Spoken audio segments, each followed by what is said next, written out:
Kung titignan mo sa harap mga kamanibela, mukha siyang tangke, di ba? Tapos nilagyan mo pa ng ganito para siya may missile. Hindi ako magbe-brake. Ay, oo, pumipigil siya. Hindi ako naka-brake. Pinipigilan niya. Lalo na kung talagang slope, doon yan talaga mararamdaman. Ang galing! Sama-sama nating tuklasin ang performance ng Hilux GRS dito sa off-road ng KDR Adventure Camp dito sa Manibela Test Lab.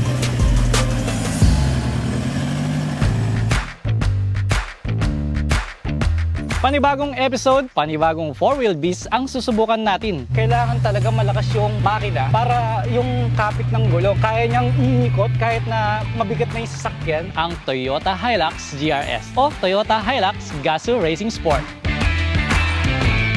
Ito daw ang top spec version ng Toyota Hilux na may ibang klaseng riding comfort at ibang level ng off-road toughness na magbibigay sa'yo ng solid na kumpiyansa sa daan.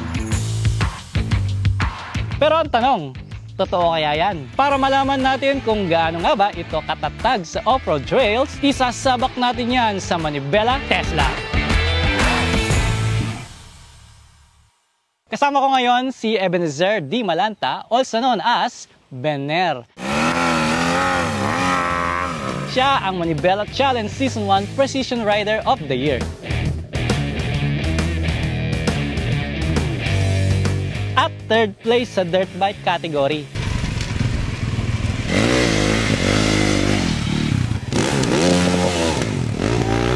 Si Bener din ang may-ari nitong Toyota Hilux GR Sport na isasabak natin ngayon sa Manibela Test Lab.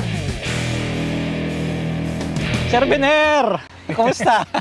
Tagal natin din nakita. Uy, congrats nga pala dun sa last kasi ako yung host nun. Ako yung nag-MC sa inyo nun. Oo nga napanood ko. Ayos na ayos eh. Ito nga pala ang iyong napakagandang Toyota Hilux GRS. Pwede ba nating malaman kung bakit ito ang napili mong klase ng pickup na ipang off-road mo? Actually, bago ito nakuha, marami akong sinubukan. Oh. Tinesting ko lahat. Ginamit ko pang overland talaga. Pero ano ba yung naging reason sa'yo compare dun sa isa pang na-try mong pickup? Ang unang-una kasi ito, matibay siya. Oh. Yung mga piyesa niya, madali lang makita. Tsaka yung tibay niya talaga. Marami na rin ako napagtanungan na matibay talaga siya. Sa bagay mga kamanibela, pagka sinabing pang off-road, prone talaga yan sa mga may masisira eh, no? Yung sa pag river cross lang minsan, merong iba nagkaka-error na. Yes, speaking of river crossing, syempre nasa bundok ka. Sa mga river, mahirap humanap ng pyesa kung sobrang komplikado ng pyesa na yan, di ba? Pero sa Hilux, kahit papaano, may makikita ka pa rin paglabas mo ng gubat, di ba? Madali siyang i-troubleshoot din. So, unahin natin dito sa harapan. Okay. As you can see, mga kamanibela, iba na yung itsura ng Hilux niya. Parang truck na, no? Yes. Isipin mo, ang laki ng bumper. So, pwede ba nating ikwento bakit ito yung bumper at bakit ganyan yung itsura na napili mo? Itong bumper na to, para talaga siya sa GRS na to. ARB ang brand nito. Ang ARB para sa GRS, ito talaga ang itsura niya. Kaya pala fit na fit. Wala siyang ibang design. Ito talaga siya. Solid na yan, metal. Siyempre, para sa pagka nag-off-road ka sa bundok, kahit pa paano, meron kang protection. Tsaka nakita ko may ilaw kagad siya kasi yung mga dati, di ba? Bakal lang talaga siya. And para sa akin, sa tingin ko, kaya ganito yung bumper niya para kung merong malaking bato dito or sa terrain, no? Hindi babangga sa bumper, kaya nakaganyan siya. Meron kang ilaw dito na napakalaki. Anong purpose nito, Kuya Bener? Sa off-road din to ginagamit pagka nasa bundok ka kasi hindi naman kaya ng mga ilaw na sa bagay lang. Tsaka to, maganda tong ilaw na napili ko na meron tong siguro 6, kung di ako nagkakamali, na modes. Iba-iba ang buga niyan. Ano yung pinaka-favorite modes mo sa kanya? Sa akin yung wide eh. Oh, yung sa bagay. Gilid, tapos hindi siya nakakasilaw sa kasalubong. Oh, kasi nakagilid lang siya. Kasi di ba minsan pag kumo-corner ka sa kurbada, madilim yung paligid. Oo nga. Pag yun ang ginamit mo, bali ito. Okay. Liliwanag lahat ng gilid. Tsaka ARB din yung tatak niya, no?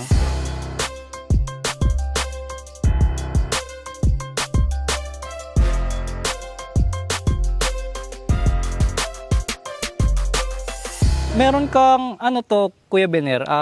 Winch. Kala ko mamimingwit ka sa ilog, hindi ba? Ito, ang purpose nito, para pag nababalaho ka. Okay. At saka pang rescue, pwede rin yan. Pwede rin. So ito ba yung winch na may remote?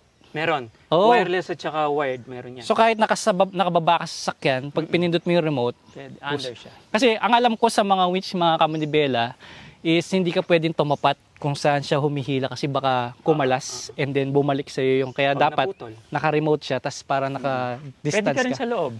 Oh, pero nakakatakot naman kasi baka bumalik sa iyo. Ganun talaga. Okay, so Pag meron mag-isa kang napakalaking ano to, Kuya Bener? antena ito para antena. sa radio, pero hindi ko pa siya napakabit. Kaya pala walang akala ko Wala pang wireless. wire. Oo. Wala pa. So para mas malaki yung sagap ng Mas signal malakas ano. siya. Alright, dito naman tayo sa pang-ilalim. Meron siyang recovery hook ang tawag dito. Ito naman yung Ito yung sa winch. sa winch, no? So kaya meron siyang tali na ganito para madali mo siyang mahanap. Lalo na sa gabi, di ba? Ayun, dito pala nabubuksan pala to. Diyan siya hinihila. Okay. So diyan lulusot yung tali natin habang hinihila. Okay. So may nakikita po tayo mga kamanibela na ARB dito. Ito po yung under vehicle protection, ano. So syempre sa bundok, 'di ba? Skid plate. Lalo na yung dinadaanan ng gulong. Lumulubog kasi yun, tapos naiiwan yung gitna. Oh, yung rats, 'di ba? Yung dalawang sa Yung gilid, rats, lumalalim. Alright, dito naman tayo sa gilid. Alright. Ayun. Oh. Dito pa lang. Meron na tayo nakitang parang ilong ng elepante. Oo nga, pang safari eh. Kuya, para saan pala to? Ginagamit yan pagka nagre-river crossing ka. Kasi hanggat nandiyan yan, hindi inaabot ng tubig. Oh. Kaya niyang... So ito yung, dito papasok yung hangin. Dyan siya. Para hindi humigop parang dito. Parang humihigop Kaya, sa tao, di ba? Oo, yung Snorkel, ganun, no? Para kahit na lumubog sa tubig. ano.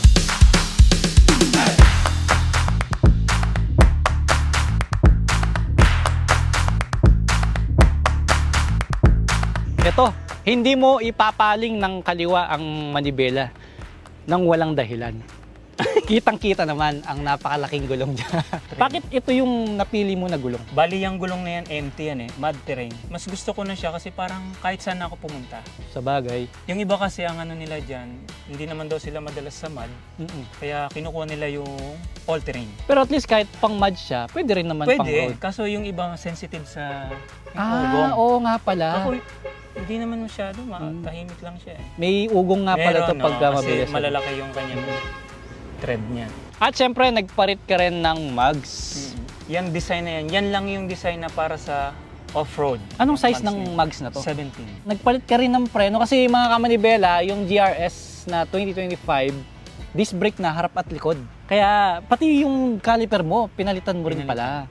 Alam mo bakit ko pinalitan? Bakit? Kasi dun sa hiniram kong una, ganyan din siya nakaset up. Pero stuck ang brakes niya. Hindi ko mapahinto agad. Mabigat eh. So ito mas malakas Mas malakas yan, mas malaki yan. So ito ay Brembo. Brembo din yung disc niya? Oh wow. Big brakes yan. Nakikita natin, meron siyang stepboard ang tawag dito. And dual purpose to eh. Stepboard and mud, ano ba tawag doon? Rock slider? Rock slider. So protection yun para dito sa gilid kung sakaling tumagilid. At, kasama niya yan. At napansin ko buo pala siya, buo Kuya yan, Bener. Hanggang dito. So, full protection talaga yung front and side mo, no? And then dito sa bandang kanan, ano to, Kuya Bener? Ito yung, shower room.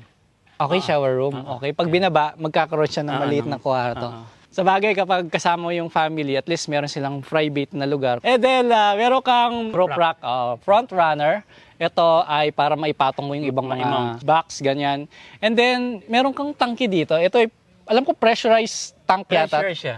Bakit pressurized? Pwede bang tank lang? Hindi pwede yun? Para nasubukan ko kasi hindi lumalabas yung tubig.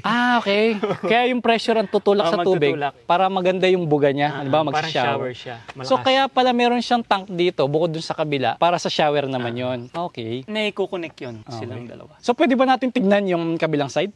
Tara. Kung titignan mo sa harap mga kamanibela, mukha siyang tangke, di ba? Tapos nilagyan mo pa ng ganito para siya may missile. Alright, so ito Kuya Bener, ang alam ko awning to, di ba? Pero ang maganda sa awning na to is yung cover niya, plastic. In case na dumaan sa mga sanga-sanga, hindi mapupunit yung... Hindi kagaya nung iba na... Oo, tela. Leather ba yun? O parang leather na parang plastic. Lona, no? Oo, lona. Anong reason kung bakit naglagay ka pa ng isang tangke dito sa kaliwa, Kuya? Kasi apat kami sa family. Okay. So, tatlong babae, alam mo naman. Pagka, siyempre. Mas ano sila. Maubos siya sa tubig. Yes. Ako, hindi ko makalahati, tapos na ako. Okay, di nga tayo maligo eh. Kaya ako yan linagay. Okay. Dinalawa ko na para sigurado na. Sa bagay, kapag nakalatag na dito yung awning, nandito kayo, at least may panghugas. Pwede. Di ba? dito sa bubong, meron ka ring RTT rooftop tent na ARB Espresso. Pansin ko puro mga ARB yung mga brands. Inano ko na parang isang set na, no? Straight lang siya. Although meron pa rin nakahalo, pero konti lang. Anong reason kung bakit dito mo nilagay, hindi doon sa, kasi common, nasa bubong talaga eh. Bakit nandito sa likod? Kasi meron sa akin nakapagsabi, yung weight doon, hindi dapat humihigit yata ng 180 kilos ang dapat na sa bubong? Nadala niya. Okay. Malambot daw yan eh, pwedeng tumagilid na yung, ito mismo. Yan. Di ba pillar yung tawag dyan sa mga sasakyan? Kaya dyan ko na siya naisip. Sa bagay kuya, kasi sasakay pa kayo eh. Matutulog kayo sa taas, so baka lumundo siya. Mayupi ano. Okay, gets ko. Kaya dyan ko siya linagay. Kaya pala nilagyan mo ng ganito. Yun ang purpose niya. Utility rack ang tawag dito. Ito, ang tatak niya is front runner. Same dun sa tatak ng roof rack.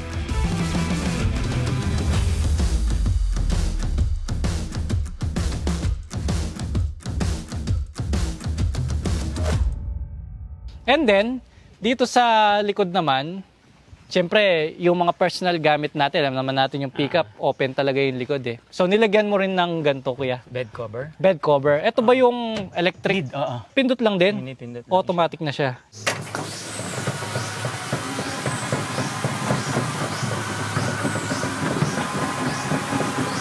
Alright, dito naman tayo sa bumper. Yan. Di kayo ko napansin kasi yung mga ARB dati, hindi ganito yung itsura ng bumper sa likod. Parang latest na yata to. O baka hindi lang ko aware. Latest na yan. Latest na kasi yung ganda ng pati yung doon, yung sa harap, latest yan. Kahit nagpalit ka ng bumper, kuya, nandito pa rin yung mga sensor niya.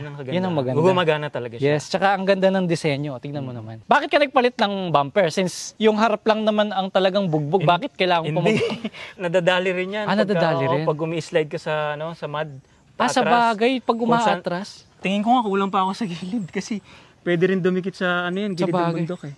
Sa bagay, ito kuya, di ba? Pag umi-slide ka pa gilid. Tapos, meron din siyang parang dito yung protection niya, yung tubo. Kasama niya. Isang set na siya, kuya. Then meron pa siyang ganito, ito yung sa blind spot monitoring mo, di ba?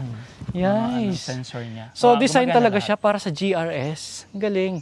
And then, meron kang recovery board. Sandali, nagamit mo na ba to, kuya? So far, hindi pa. Abuti naman. Kasi pag nagamit mo to, ibig sabihin, nabalahaw ka na. Hindi pa naman. Yes, at saka malinis siya eh. Alright, dito naman tayo sa suspension. Siyempre, hindi tataas ito kung hindi ka magpapalit ng suspension kasi hindi ito yung stock height niya. Pwede mo bang ikwento sa amin kung ano at bakit ito yung suspension na napili mo? Bali, ito yung kasi ang pinagpipilian ko, ARB lang talaga. ARB din to? Pero tatlo yung ARB eh. Yung top model nila, wala pa siya para dito sa model na to. Okay. Yung may canister, kung aware ka doon. Yes, yung sub-tank, ganun. Oo, yun. So, ang kinuha ko yung pangalawa, yung MT-64. Okay. Na para sa DRS talaga. So, ARB din pala. ARB. So, halos lahat pala, lahat. Grabe, ang ganda. Tsaka, gumanda yung ride niya. Lumambot yan. Okay. Malambot ang ride niyan. Anyway, may laman na rin kasi, kaya parang may timbang na rin yung likod. Hindi siya tumatalsik, Ang galing. At napansin ko, kuya, hindi ito part ng suspension. Ano itong nakalagay sa frame? Yan. ARB. Oo, ano yan? Oo. Ano to? Ito yung sa ARB na airbag. Kung makikita mo, may dalawang parang balon dyan. Okay. Di ba airbag sa yun? Pag nababangga, hindi ba yun? Meron din sa suspension. Para saan yun? Kasi ito, pag nag-big bike ako, sinasampa ko rito. Lumulundoy talaga kasi mabigat, lalo na adventure. Tsaka lumambot na rin kasi suspension lumulundoy. So, yung airbag, ang ginagawa niyan, pagka nakalundoy, ile-level niya, bababaan lang hangin. So, hahanginan mo para hindi siya tingala. Para ipapantay niya ulit. Okay. Pero nagsususpension pa rin siya. Sa bagay, hangin kasi siya. Para sa mga bus din pala, no? Oo. Kaya yan ang napili ko kasi dalawa rin ang sinabi sa akin. Pwedeng magdagdag ako ng, ano bang tawag sa Tagalog niyan? Alin? Amuelye. Sabi nila, kung gusto mo, palitan natin. Kaso, pag wala yung big bike, matigas. Sa bagay. At least ito, adjustable. Pag walang hangin. Okay. Malambot siya. So, pagka na-flat naman yung gulong mo, pwedeng dun kumuha ng hangin? Hindi pwede. Iba yun. Oras na nga para isabak sa Ultimate Off-Road Test itong Hilux GRS na sasakyan ni Kuya Benel. Natatawa ko kasi sobrang linis eh. Medyo ilang ako sa tanong eh. Kaya tara mga kamanibela sa ating Manibela Test Lab.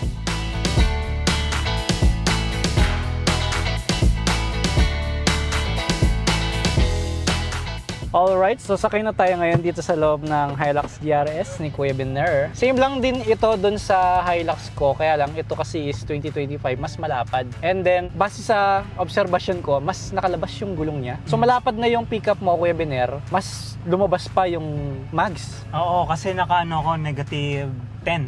Ayun ba yung tinatawag nilang offset? Okay. So positive or negative offset? Negative. Negative offset. So para mas stable nga naman. Kasi malapad na. So bakit di mo pa pagbigyan yung sasakyan? Mas malapad pa lalo. Sinunod ko ng konti. Konting-konti lang naman ang labas niya. Kaya pala naglagay ka rin ng mud flaps. Oo, kasi para yung putik ba, hindi ka naman pag hindi, puno yung gilid natin. Alright, so base sa driving experience naman, ngayong mabagal tayo, feel ko parang ang lambot ng suspension nga niya sa likod. Kaysa sa stock, no? Oo. Tapos sa puwersa naman, comparison dun sa all stock talaga na maliit yung gulong, gano'n, hindi ganito kalaki. Parang yung arangkada medyo na-delay ng konti kasi may konting bigat na tayo sa sasakyan. But still, magaan pa rin. For me, yung steering. Kasi pwedeng gumamit ng iba or car, yung iba na mas magaan. Dito, pag sampan nila, magugulat sila na medyo may load yung pag-ikot mo. Pero para sa akin, malambot pa rin siya. Ngayong nagpalit ka ng malaking gulong. Mas okay pa rin. Okay pa rin naman siya. Hindi siya yung parang ang bigat niyan kasi ang laki ng gulong. Pero sa size ng gulong niya ngayon, Kuya Biner, may plan ka pang maglaki ng gulong or okay na? Okay na to. No? Sandali, saan mo nga ba nasubukan ito ngayong na-setup mo siya? Unang-una, sa mga overlanding, simple lang na may trail din naman pero hindi masyado. Tapos yung ang huling ride namin yung sa Isabela. Oo. Ano yan? Saan lugar yan? Isabela, Makunakon. Makunakon. Alam mo yun, mahirap puntahan yun Talagang ang trails doon. Tapos mga ilog, madami. Oo. Kaya subok ko siya doon. River crossing, putik lahat andun Bato, para mga graba na maliliit, halo-halo na, nandun lahat. Sandali, nag-river crossing ka na pala. So, dapat silyado lahat ng pangilalim, pati yung sa may engine. Anong ginawa mong diskarte para hindi mapasukan ng tubig yung pangilalim mo? Ayun, yung pangunahin nga, yung snorkel na yan, mahalaga yan. Oo, yan sa Tapos, engine. yung kanyang yung differential breather, meron din siya. Para saan yung differential breather na yan? Kasi pag lumulubog, yung pang-ilalim natin, napapasukan ng tubig. Tubig. Yung parang na-prevent niya yun. Sa bagay, yung differential natin, meron niyang gear oil Ang alam ko nga, pagka ganung nag-river cross ka, lalo na marami, yung pinapalitan nila yung gear oil, parang ganon. So para ma-prevent natin yung kada river crossing palit, mag-breather ka na nga lang na ganun. Nakakatulong yun. Kaya napaka-importante ng mga reviews din, no, Kuya Biner. Like ikaw, sigurado, meron ka munang pinanood and na-inspire ka from nanonood talaga ako, tsaka yun nga, nangihiram mga testing. Sa testing, nabubudol na. Hanggang ngayon, nakabili na. Alright, nandito tayo ngayon sa pababang part ng KDR. At kanina, nasubukan natin pero light lang. Ito, mas malupit ang pagsubok natin dito. Mas matarik. Kung makikita nyo mga kamanibela, sobrang lalim po niyan. So ngayon, masusubukan natin yung hill descent. Ito na yon. So ano ba yung first na gagawin ulit, Kuya Biner? Pwedeng mag-manual ka na. Okay, manual. Then first gear. First gear mo. Tapos pwede mo nang i-press yung pipindutin natin yung DAC. Alright, ayun. No? So pagka hindi na siya nagbi-blink, ibig sabihin engage na siya dyan. So pwede na tayong bumaba. Ready ka na, Kuya Biner? Ready. Okay. Gumagana na ba? Ayun, no? di ba? Hindi ako naka-brake. So siya mismo nag-engine brake at hayaan mo na lang nag-apply talaga yan ng brake. Ang galing no? Pero nagbe-brake din siya. Kasi sobrang bagal ng kanyang pagbaba. Pag mas tumitindi, mas skinny up. Ang galing. Then, paano siya mawawala niyan? Kapag yung nagbi-blink. Ayun. So, automatic rin siyang nag-move. Ang galing din, no? Meron din siyang automatic, parang cruise control din siya na mabagal, no? Naka-crawl. Okay, so naka 4x4 ba tayo? 4x4 tayo. Alright, so paakyat naman, walang problema kahit huminto nga tayo, di ba? Na-try natin kanina, Kuya Biner, di ba? Okay, malakas naman yung pag-akyat niya. Hindi mukhang hirap dahil puno nga tayo ngayon, no? Ang isa lang nakikita kong problema kapag ganito kataas ang pickup is yung wala kang masyadong makita sa harapan mo. So kailangan lang ng camera, no? Mataas kasi. Saka dahil malapad yung pickup, alam mo yun, yung stable siya. Yung hindi ka tipong para matutumba. Parang mabuhay ba, no? Ano siya, stable. So yun maganda kapag pina-offset mo yung gulong or pinalabas mo. Kasi Nag-lip ka Kuya Biner. Tsaka ilang inch ba ang lip nito, Kuya Biner? Bali, 2 inch sa suspension, tsaka 2 inch sa body. Ano bang reason kung bakit ka nagpapalip? Yung kasing dati na humiram ako 2 inch, parang nabibitin ako. Okay. Parang sabi ko, parang same lang ng stock, konting-konti lang kasi. Tapos tinanong ko rin kung anong madalas na kinukuha o pinapa-upgrade ng iba. Yung iba daw 2 inch talaga. Okay. Kaso nga lang, nabibitin. Mag-upgrade din. Another bayad ulit. Okay. Alright, pasok na tayo dito sa off-roading at mukhang pababa. Pagka ganito, Kuya Biner, anong settings ang ginagawa mo pagka approaching ka na sa mga ganyang senaryo? Kung papasok ako na, alam ko na puro ganyan na, nag-ano na ako, nagpo-4 high. 4 high, so pwede ko na siyang pihitin ngayon. Anong first step natin? Naka-neutral ka. Neutral ko muna. Pagkatapos, saka mo siya pipihitin ng 4 high. 4 high. Hintayin mo lang doon. Nakita mo And then, nagbiblink. Yan. Tapos pwede ka nang ipasok mo na yung gear sa drive. Okay. Then, ayun, nawala na yung pagka-blink niya. Naka-engage na siya niyan. Tapos sa maganda, ima-manual mo to. Okay. Idali mo So, siya sa manual. Yan. And then, select mo yung gear. Paddle shift siya Okay. Pwede yung 1 or 2 yan. So, kailangan naka-1 tayo. Oo, 1. Ayan, so 1. S1. So, pagdating sa sports, eco mode, power mode, ano? Hindi ko naman ginagalaw to, pero pagka sobrang pina-power ko, Okay. malala talaga yun. Alright, ngayong pumepreno ako sa pababa, dahil siguro nagpalit ka ng front and rear brake na Brembo, kaya parang ang lakas ng preno pa rin despite of heavy yung sasakyan natin at ang lalaki ng gulong. Alright, sa suspension, ang ganda ha. Oo, okay pa naman. And then dito, approaching tayo sa pataas and then malupa siya. So, gagasan ko na yan. Pagdating sa differential lock, hindi naman, di ba? Hindi pa ka naman kailangan. Okay, sige. Alright, so 4 high tayo, then gagas ko na to. Tignan natin yung power at yung kapit ng gulong. By the way, yung PSI nga pala ng gulong mo, nandito na tayo sa off-roading. Meron ka bang may advice sa mga kaminibela natin na once na napasok kayo sa ganitong senaryo? Mas maganda pagka sa off-roading talagang pumasok ka na, talagang nagbabawas. So sa ganitong size ng gulong, Kuya Biner, ilang PSI? Sa akin para sa akin lang, pagka yung nagba-base ako dun sa mags ko pag 17 inch yun, nag-start ako ng 17 PSI. Ganon. Alright. Pero ngayon, sa natin, sa ngayon, status na? Hindi nga tayo. Normal lang, no? Oo, sa bagay. 30. 30 yan. Pag nahirapan tayo, tsaka natin ibaba. Sige, pero tignan natin. Okay naman. Kamanibela, kung kaya niya ng standard PSI. Alright, let's go. Hindi hirap na hirap Parang spaltado. Yan ang maganda pag maganda yung suspension, hindi maaalog yung ulo mo at hindi ka malulus control kasi hindi ka na masyado aalog no? And base sa naririnig ko, hindi na stuck yung tunog ng tambucho mo Kasi kung yun yung neutral natin ito, ayan, neutral, then magre-rev tayo. May mataba yung tunog no? Pero ang ganda niyang pakinggan kasi dama mo yung power tsaka yung response ng sasakyan kasi dinig mo yung ganun. Yun ang masarap pakinggan. Kasi yan pagka nag-set up ka ng heavy, kailangan hanggat makakakuha ka ng power sa upgrade mo, gagawin mo yun. Tulad ng exhaust. Makakakuha ka ng kahit ilang % na power doon, dagdag sa'yo. Kasi mabigat na siya Okay. Ganun. Dapat nga yung mga ganito, i-tune din. At saka, ang laki ng itsura ng sasakyan mo, Kuya Biner. Hindi ko pa na-try, pero tatanungin mo na kita, nagpalit ka na ba ng busina mo? Napalitan na rin. Alright, subukan nga natin. Malakas na, diba? Ang ganda, parang trumpet na behave. Alam mo yun? Alright, so papasok tayo ngayon, kamanibela, medyo mahirap-hirap ito. Kaya kailangan natin ng konting puwersa. Okay lang ba sa'yo, Kuya Biner? Okay lang. Ayan, naka 4 high ka. Try mo 4 high. 4 high, okay. 4 high mo lang dyan. Okay then? Okay. Then, let's go.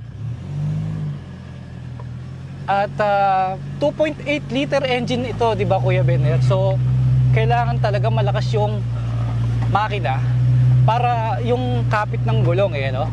Kaya niyang iikot kahit na mabigat na yung sasakyan. At tingnan mo ngayon, gapang lang tayo hindi ko binigyan ng puwersa na mabilis. Kailangan may gapang siya para kumakapit yung bawat, alam mo yung parang spike ba ang tawag doon, yung tread design ng mud. Sakto nasa mud tayo ngayon. Buti nga may mud Oo nga, napagbigyan tayo. Kasi hindi umuulan. Tsaka yan ang kinagandaan dito sa KDR, mga kamanibela, hindi na tayo lumayo. Nandito na tayo sa loob. Merong ganito. Sa sobrang laki na ito, hindi ko pa ma-memorize yung lugar. Ngayon, Kuya Bener, pwede ba nating matry yung hill descent assist niya? Ito lang, pipindutin mo pipindutin lang. yan. Oo, yan. And then, nakita mo lumabas. okay. Siya. Tapos, hayaan ko lang siya. I-primera mo. Ay, primera nga pala. Primera nga pala. Okay. Logger ka. Tignan mo kung... Hindi ako magbe-brake. Ay, oo, pumipigil siya. Hindi ako naka-brake. Oo. Pinipigilan niya. Lalo na kung talagang slope, doon yan talaga mararamdaman. Ang galing. Hindi na ako nag-brake. Talagang yung rear tire siguro natin medyo pinigilan niya. Parang engine braking siya. No? Automatic yun, nag-a-apply siya ng brake. brake. And then, isang pindot lang, magdi-disengage na yung kanyang hill descent assist. Ang galing. Paakyat tayo, di ba? Kapag ni-release ko ang brake, tingin mo, aatras to. Naka-hold lang siya. Naka-hold. Ayun! Ilan? Mga 3 to 4 seconds. Ang galing. So, yun yung assist niya kahit wala tayong option. Okay. Ngayon, no? Ganda ng kapit. Hindi dumudulas yung gulong mo. Kaya favorite ko yung mud terrain na yan. Yung mud tires. Mud tires na. Yun lang. Kailangan talaga nakasara yung bintana mo kapag ka nag-o-offroading kasi mahampas ka ng mga sanga. Ang ganda dito, Kuya Bener, no? Sigurado ako nag-i-enjoy ka kapag ikaw mismo yung nagda-drive nito. Kasi ako pa lang, nag-i-enjoy na ako. Tsaka sa mga accessories na nilagay mo like yung bumper, ang laking bagay niya kasi hindi matatamaan yung fender mo, yung headlight mo. Oo, protected talaga. Tsaka okay lang magasgas yan sa sanga kasi design para talaga dyan yan. Susubukan mo ba? Hindi naman. Kala ko isasandan mo sa sanga itatagilid natin. Ang ganda. Tsaka yung mga sakay natin, tingnan mo, hindi sila nagrereklamo, di ba? Naaalog sila pero dahil maganda yung suspension, hindi sila nababagok. Sa brake, maganda. Sa arangkada, enough naman yung power niya, hindi ko sinasabing pinakamalakas siya. Pagdating sa gulong, ang ganda ng kapit, and hindi pa tayo nag-PSI down, di ba? Hindi pa tayo nagbabawas. Deplete. So, ngayon, pang highway pa yung setup natin, pero okay. Tsaka naka 4 high ka lang. Oo. Tuwing kailan ba ginagamit yung 4-low, Kuya Bener? Pag sobrang tindi na ng ng mud, tapos yung mga incline talaga, sa rock. So kung 4-low siya, ibig sabihin pang low speed lang siya na? Bagal talaga, no? Pati sa palusong, sobrang bagal talaga. Yung tipong hayaan mo na lang siya na kusang gumagapang packet. Oo nga. Ganon siya. Ang ganda dito, Kuya Bener. Yun lang kinagandaan sa mga 4x4 na naka-aircon ka, pero nandito ka sa kagubatan, hindi ka pinagpapawisan unless kung mababalahaw yung... Huwag naman sana. Oo. Kaya dapat may spatter ka rin kapag sobrang hirap nito. Ang ganda ng experience natin dito. Kung kasama mo yung family mo, Kuya Bener, ilan naman yung pwedeng matulog dun sa taas? Dalawang malaki, adult, na talaga malaki. Pero siguro pag singkatawan mo, kahit 3 kayo pwede. Mga 3 ako, no? Pwede. Pero pagdating sa weight, Kuya Bener, may limit ba yung RTT dun sa likod? Wala naman siyang, basta, yun nga tulad ng sinabi ko kanina, kung dun siya nakalagay sa likod. Oo nga pala, oo nga, no? Kasi yung RTT, may timbang na rin mismo yun eh. Tapos sasampa ka pa. And then may mga gamit ka pa, syempre itatago mo sa taas. Yun palang RTT ko, yan. Kumbaga kahit ulanan, okay lang siya. Waterproof siya sa loob. Ngayon dito sa mga setup mo sa sasakyan mo, Kuya Bener, gaano tinagal bago matapos or ma-achieve yung ganitong itsura? Lalo na meron ka pa palang ilaw dito sa hood no? So gaano katagal yung pagsisetup mo dito? Depende kasi kung una-una siyempre sa budget mo. Kung pagka naman talagang kumpleto na yung budget mo, siguro wala man siyang 1 linggo matatapos yan. Ang bilis lang pala, no? Basta problema lang naman kasi pagka wala ka pang budget, unti-unti yan. Pero pag meron na, na-compute mo na lahat, kunin mo, tapos na yun. Minsan 4 days? 5 days, tapos na yan. Speaking of budget, pwede mo ba kaming pahapyawan kung magkano kaya yung estimate? Pero yung sasakyan yung setup lang, magkano kaya yung dapat nilang handa na pera para maging ganito yung sasakyan nila? Yung ganito mismo? Oo. Siguro around nasa less than 500. Less than 500? Okay. Pwede na rin. Oo. Pwede na rin. So, depende na lang kung magkano yung nabili, yung mismong sasakyan, di ba? Pero kung ako, baka second hand kukunin ko kasi pang gaganto ko lang eh. Nakakapanginayang yung sasakyan mo, Kuya Bener. May plastic pa, oh, bagong-bago. Hindi ko tinatanggal kasi baka bibilin mo eh. Oo nga, no? Pwede. Nandiyan yan, nakalagay pa. Alright, Kuya Bener, ang dami kong natutunan at salamat sa pa-experience mo dito sa Hilux mo. So sa mga kamanibela naman natin na nanonood ngayon, ano naman yung mabibigay mong advice sa kanila bago nila gawin ganito or bago nila gayahin yung setup mo? Siyempre, ang mabibigay ko lang na advice, mas maganda yung matry muna nila ng stock. Kung alam ba, ito napili nila. Siyempre, bago nila piliin tong tulad to, Hilux, for sure nag-test ride na yan eh. Pero bago sila mag-setup, gamitin muna nila ng stock. Okay. Diba, sa ganito, sa trails, overlanding, kasi doon mo makikita na ito, kailangan ko pala to. Sa bagay. Oo, hindi yung lagay kagad. Doon mo na malalaman eh, unti-unti kung ano yung kailangan mo. Actually, kaya naman eh, yung stock. Lalo na kung pinalitan mo lang yung gulong niya, okay na yun eh. Pero siyempre, unti-unti, parang hinahanap mo to, ito kailangan ko. Ganyan, tulad niyang winch na yan. Dati hindi ko naman yan iniisip eh. Pero nung mapunta kami ng Isabela, sabi ko, kailangan pala talaga. Lalo na mag-isa ka lang. Oo. Paano yun? Pag mag-isa Kailangan self-recovery ka. Wala kang maasahan sa liblib na lugar. Ganun. Yun lang ang ma-advise ko. Sa branding naman, ano naman eh, madami naman na, ano na yun, personal na yun na kung anong mapili mo. Siyempre, una, sa budget, ganun.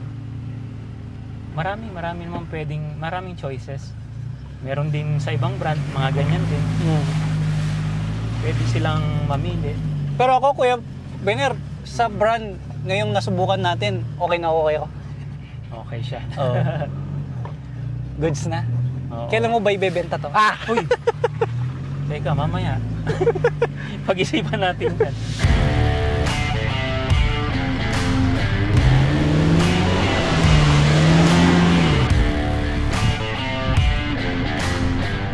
Alright, maraming salamat Kuya Bener sa Thank you pagpapahiram sa iyong napakalupit na Hilux. At alam nyo ba, dati rin ako naka-Hilux kaya sobrang na-miss ko ulit. Gusto ko ulit magkaroon. Pero abangan natin yung bagong lalabas na Hilux. Sana makapag-review tayo dito sa ating Manibela Test Lab. Sa inyo mga kamanibela, pasado ba sa inyo itong Toyota Hilux GR Sport? Comment down below at i-comment nyo na rin kung meron kayong gustong ipasabak sa Manibela Test Lab. Para sa iba pang malupit na vehicle reviews at action-packed road test, i-follow mo lang ang official social media accounts ng Manibela TV at mag-subscribe sa Manibela TV YouTube channel. Huwag kalimutang i-click ang bell button para lagi kang updated sa ating mga latest uploads. Tandaan, mata sa kalsada, Kamay sa Manibela. Ayan!